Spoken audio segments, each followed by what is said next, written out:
Racing on Friday takes place out at Fairview, where we are racing on the poly track, and race number 1 is at 12:30. It is an 8-race program, and the first race will be the start of the bipod. It is the meeting before the big one, the Hollywoodbets Durbanville, the race meeting that we all look forward to year round. Joining me on the line is Grant Paddock for the Fairview selection show. And Grant, how are you doing? Morning, Rahil. Morning, Panthers. Yeah, all good this side. Weather's just very, very cold and windy, and it's going to be a cold day's racing tomorrow as well, with a lot of wind, a headwind blowing. So Panthers need to take that into consideration. And yeah, it looks a decent card, Rahil. It looks a decent card. Well, let's get into race number 1. Start off the bipod, 1100 meters the distance, 12:30 the off time. Your favorite is September Flower at 8-10, Cape Flower at 5-1, 11-2 over the Atlantic. It's 6-1 Tartan Queen, and then it's 8-1 and better bar those. Now, number 5, September Flower, ran second last time out to Free World when taking on older horses in a maiden, and she seemed to be running on nicely. Lost 2 lengths at the start and was always on the back foot. But what do you make of this filly back on the poly track over 1100 meters? Rahil, difficult kind of a race. So this filly, September Flower, is bred to go a lot further than this, and she was extremely green her first 2 runs. She's definitely not an 8-10 shot, I can tell you that. Alan's been through a tough time. Took 50 runners to get himself a winner last week, and we got to watch these horses to see if they have really turned the corner. But she's bred to go a lot further than this. She's a beautiful filly. I don't think the poly track's actually her game. I think she's more of a grass track mile kind of a filly. So bipod players need to be very careful. I like the looks of number 2 Cape Flower from the Kelly Mitchley yard, from a 5 draw with the claim 4 up. That's going to help her. Very good first run on the poly, and a very good first run with the blinkers.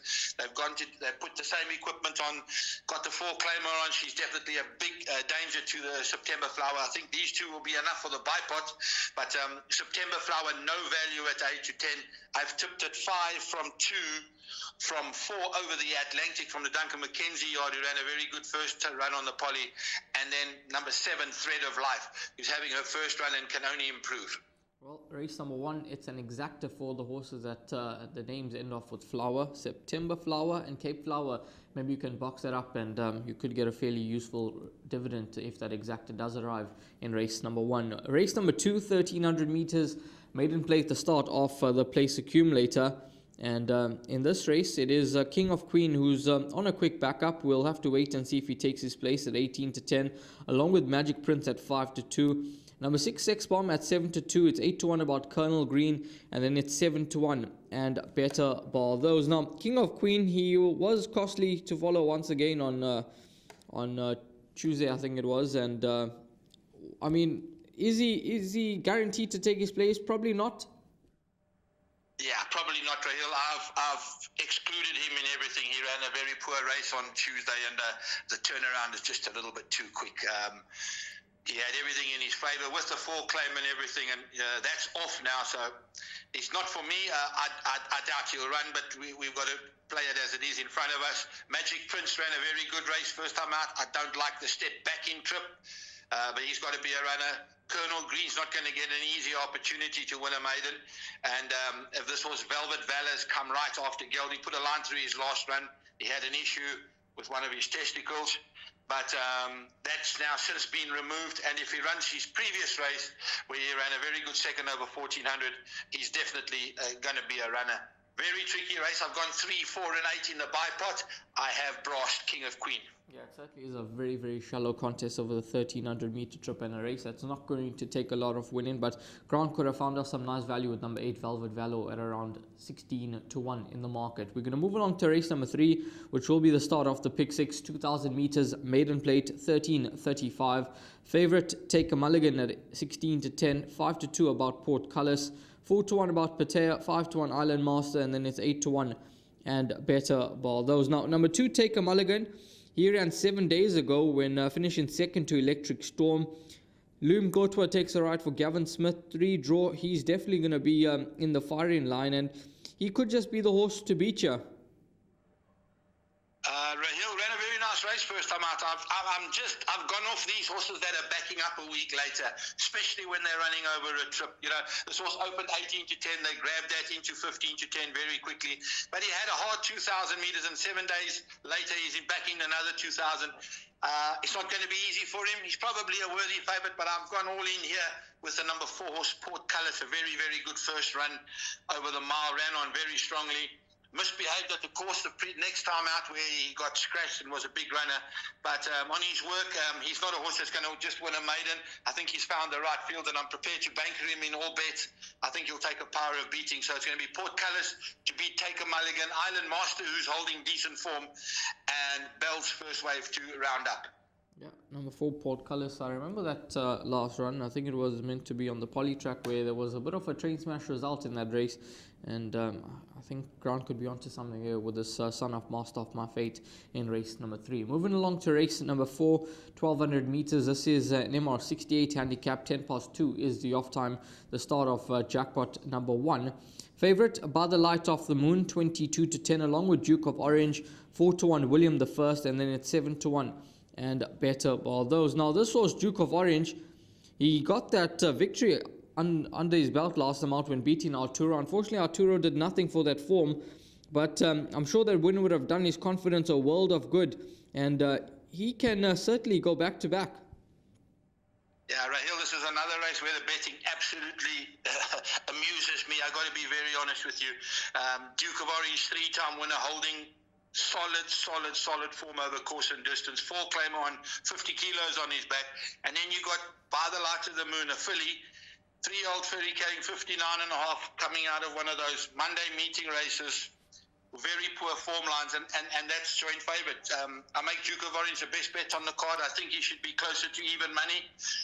Very, very good value at 22 to 10. He's a banker in all bets. He's got his confidence. He doesn't know how to run a bad race, and he's definitely got the right field in front of him. I think William the First is a runner that can run a decent race as well. He ran a fair race first time out and with Louis up. But they're all giving heaps of weight away to Duke of Orange, and with a horse in that kind of form, I think he's definitely the best bet on the card. So it's 7, 3, 2 and 6 for me, Real.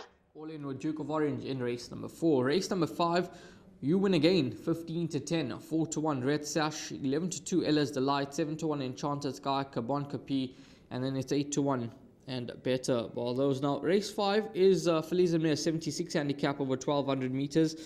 And this filly, You Win Again, she won from start to finish last time out, beating Dawn of Gold.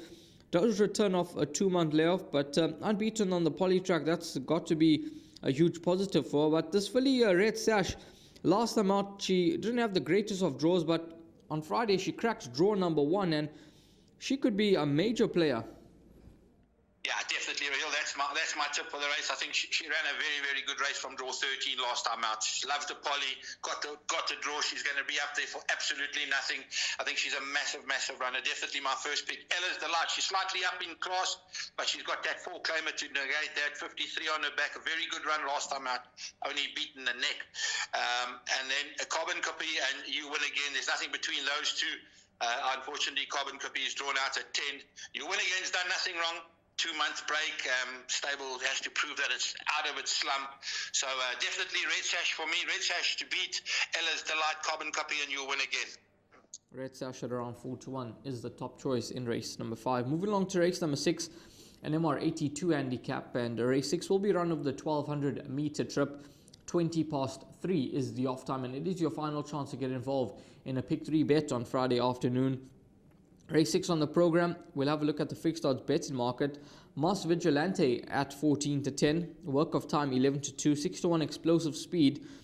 This was Mas Vigilante. He's certainly a horse that seems to be thriving in PE. Ran third last time out, Timbavati River. But are you in his camp or are you looking elsewhere? Listen, if Alan was informed, this would be a racing certainty. But unfortunately, with the cloud over it, we got to go a slightly wider. A horse like Trans Act comes into the race with William Kotwa, and he was also not the best breather at all, but he's held his own against better quality horses in this, so he's definitely a runner. And Then Mars Vigilante, as I said, if Alan was in good form, and if his horses run well early on in the day, then this horse is definitely worth a bet. He'll win and win well. But we don't know where we are with the yard at the moment. We're just hoping that it turns the corner and progresses. Then you have the horse Explosive Speed from the Smith yard. Got to be a bit of a runner with the claimer on, there's no weight on his back. And then to round up the 4-horse Donny T. I think it's a tricky kind of a race, this Rahil's not, as I say, if it's not the Creef horse, then you have to go a bit wider. But I have gone 6, 1, 8 and 4 in a tricky race. That's 4 horses for Grant in race number 6. But Mars Vigilante, just keep an eye on the Alan Creef runners. If they come good early on in the card, well, then this horse could take some beating in race 6. Moving along to race number 7, the penultimate race. This is the Walmer handicap over 1800 meters. 5-4 is the off time. Joy and Peace is your favorite, and this filly is trading at 12-10.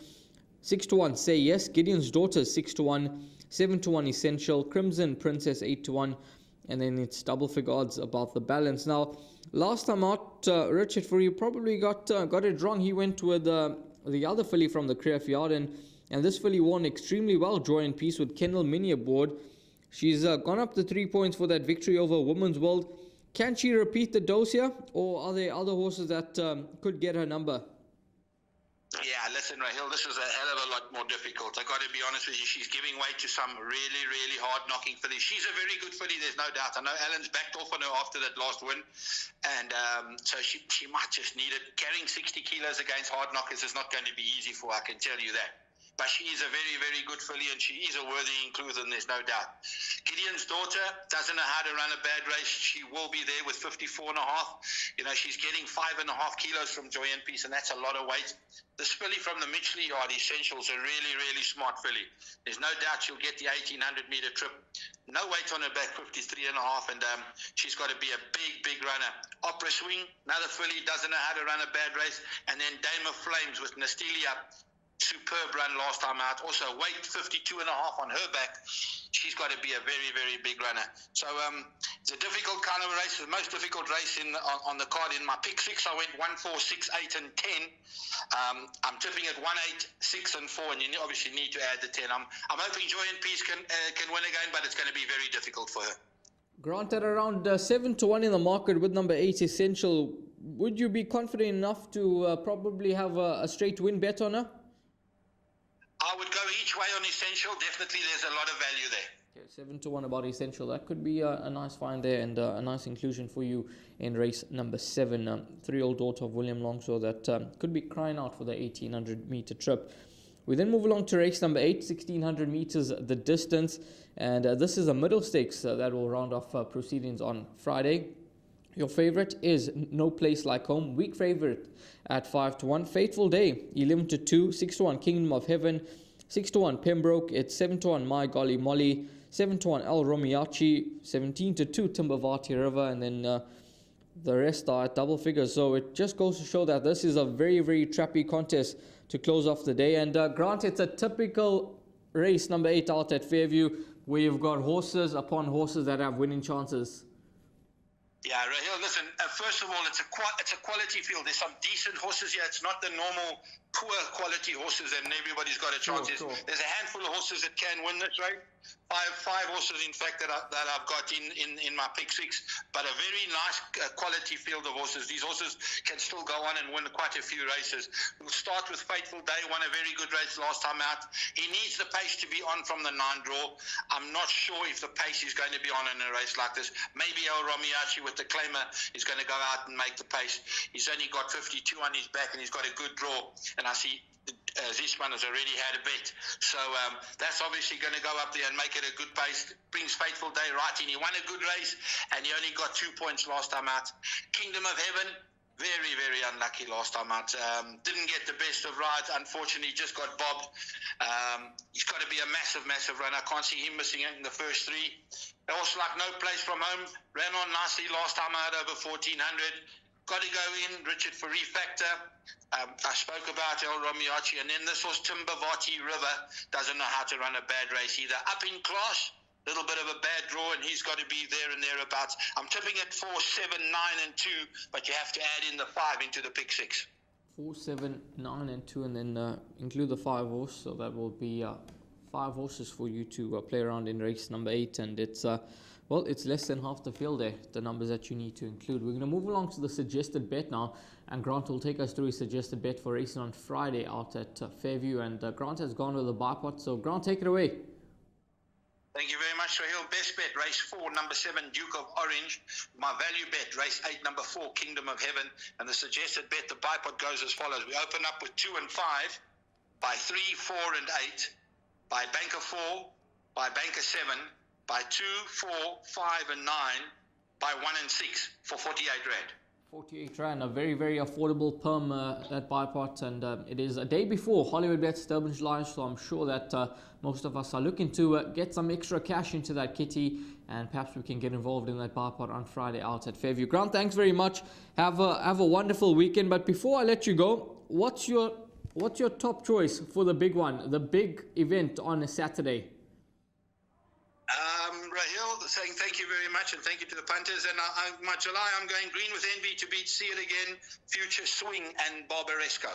Green with Envy, the top choice for Grant Paddock in the big one, the Hollywoodbets Durbanville for 2024. All the best with racing on Friday out at Fairview, and hopefully you have a wonderful Hollywoodbets Durbanville.